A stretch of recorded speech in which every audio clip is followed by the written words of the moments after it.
Astral Chain looks wonderful in a weird sort of way. You see, it's a game about fighting interdimensional aliens with an interdimensional alien of your own. It's kind of like being in Castlevania, except you're now in the future, and you have an alien strapped to the end of your chain.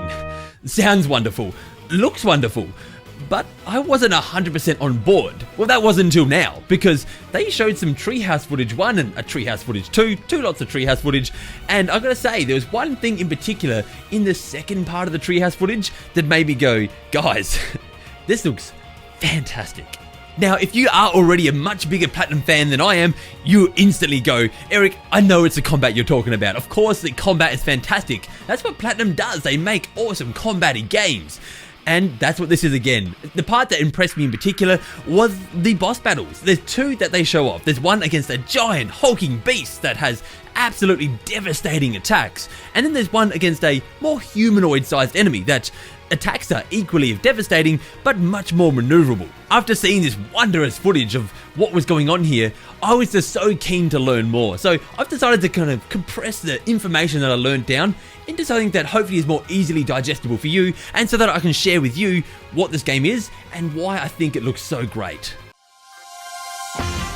I want to start here with the story. So the story is about a polluted Earth, and we, the survivors, are all surviving in a place called the Ark. That is the city that you see in all the footage here. No doubt by now you've noticed the twins, and of course, these are what the story focuses around. However, we only play as one of the two twins. After a quick unfolding story at the start here, we'll be chosen to select one of these two and continue from that point forward. Quick note here, the twins are completely customizable, so if you want to change the way that your character looks, you can do that. It makes sense. I mean, if you saw the twins, they do look a little bit generic-y. The twins are working for a company called Neuron. It's kind of like a police force that battles the interdimensional threat that is the Chimera. Where the story goes from there, I think it's better to find out on our own. And the way the story is told, the cutscenes that we've seen, does seem kind of exciting. I am intrigued by this. What the hell are they? Why did you make them? As for the gameplay itself, it's broken into three parts. The combat, the exploration, and the headquarters. I kind of want to start here with the combat, because to me, this is what the most interesting part was, and what I was certainly most intrigued before going into it. Actually, before I slide too deep into the combat here, there is one extra thing that I want to mention, and that is that, well, there are three main parts to the game. However, there's smaller parts that are integrated into the game as well. Stuff like, there is a shoot 'em up section here at the start where you're going to ride on a bike, and they kind of give a glancing mention that there's going to be more of this type of stuff throughout the quest? Gameplay, whatever. So, onto the combat. Now, I mentioned that you verse the Chimera, which are these beasts that you see in many different forms, whether they be small, big, flying, bosses, and many more. To take down these interdimensional alien threats, you will have to use your Legion. The way that you actually use this Legion inside of combat is rather interesting. You see, it has a stamina bar, meaning that you can only have that Legion out, or a Legion out, for a certain amount of time. There are certain ways in combat to increase that time, but you will be doing a bit of a delicate balancing act. Once you progress enough through the story, you're going to unlock a total of 5 different legions to swap between in combat, and you will be swapping on the fly because their moves are very important to the way that your fighting style is. Just to kind of scratch the surface here, but to go nowhere near deep enough that these legions deserve,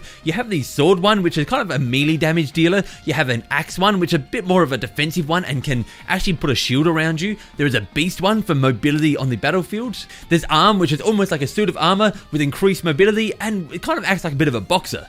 And then lastly, there is Arrow, which is, of course, as you would expect, a ranged one where you can fire arrows off and deal some quick damage to aerial enemies. Now, as I said, there is way more to each one of them. In fact, so deep that each one has its own skill tree, and as you progress through the skill tree, you're going to unlock passive abilities, active abilities, and just so much different stuff that you can play around with. Now, when you're not using that Legion's abilities in combat, it will still fight for itself. However, you still can take direct control of that Legion to move it around the battlefield, and this becomes incredibly important. You see that chain that links you two together? Well, it ain't just there for looks. It will assist you in combat. You can wrap it around an enemy, which will chain it to the ground for a short period, allowing you to kind of unleash on it. And they even use this in some really clever ways. Like when you're looking at the boss fight here, they actually wrap it around some of the giant kind of egg sack things that this boss is spitting out to destroy them and stop them from affecting the battlefield. You can even use this chain like a kind of a rubber band. So if you see an enemy charging at you, you can stretch it across at the direction that it's charging and bounce it back the opposite way.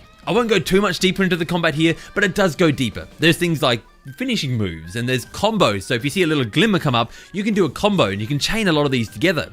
There's dodges and dodging at the right time to do these same type of combo effects, items that will restore health or restore stamina, and even batteries, which sound weird, but they're basically like a continue, so if you die in combat, you'll come back to life. There's a lot of stuff that we know about this combat now, but I still do think the single most impressive thing here, or perhaps the interesting thing, is the boss fights, because they really have showcased the flexibility and the mobility that you have when you're on the battlefield. The battlefields, sometimes, well, you got to move around them. You're not just going to be stuck in one place. Whether it be riding on the back of a dog to dodge the giant laser beams that are going around in circles, or using your Legion like a grappling hook to jump between platforms, it really does showcase the amount of maneuvering you have to do personally around the battlefield. It's not just about getting in the boss's face and then dodging when an attack comes at you. There's more to it than that. And I think that's why the combat is really standing out to me. There's just more to it. So to throw yourself into these combat scenarios, you're first going to have to take on missions or files from your headquarters, which is actually a police base that you can run around, do other stuff here. Apparently you can buy items, you can change your costumes, which we've already seen the weird bear dog thing that you can change into, and we don't even know what else. There could be a lot else here. Once you do accept a mission, you're going to be thrown into the world. Now, it may look kind of open world, but I don't believe it is. I believe it's still sectioned off. You're in a world, you're sectioned off to a certain part of that world.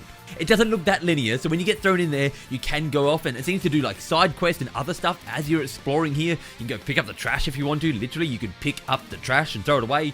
Do that. Be a good boy or girl. But yeah, it does give you that feeling of you're running around in quite a big city, but you're still kind of confined to the linear paths or linear areas that you're kind of locked into. As you would expect, picking up trash ain't the only thing you're going to do while you're jumping around the city. While you're out there, you can also be finding this red matter that's laying around, or finding toilets. Yeah, apparently every chapter has a toilet that you can find. Go figure. Oh, and apparently there's cats. I don't know what that's all about. As far as the main story beats and the side quest beats between the combat, is like detective work. That can range from chasing down criminals, looking for clues, or using your special abilities that you have granted to you to do things like hack cameras or listen to conversations to kind of, again, find out clues, find out what's happening, and chase down the trails. I really like the look of the city itself. I think it's going to be a bit of a delight to explore, but the city isn't all that we explore. There's also a dimension that's apart from ours that's kind of where all these chimera are coming from. Not kind of at all, it is where all these chimera are coming from. So sometimes we'll find ourselves jumping into their dimension to do some more platforming puzzles and other stuff like that, as well as you would expect, combat. As far as the waiting game goes, August 30th is when it's coming out, and that's going to be here super fast. You're not going to have to wait long at all to have it in your hot little hands. As far as me, myself, I'm looking forward to the game. I tell you the truth, I'm not a big action game guy, so this looks really cool. I think I might play it and try it. I don't think I'll love it as much as some people out there would, but I can definitely respect it for how cool it is coming up and looking at the moment, and hopefully you enjoy it, hopefully I enjoy it, hopefully everyone enjoyed it, hopefully you enjoyed this. And if you did, make sure to hit the like button, mostly hit that subscribe button so you can keep up to date with videos like this that are coming out, and for great Nintendo entertainment, remember, you can count on me.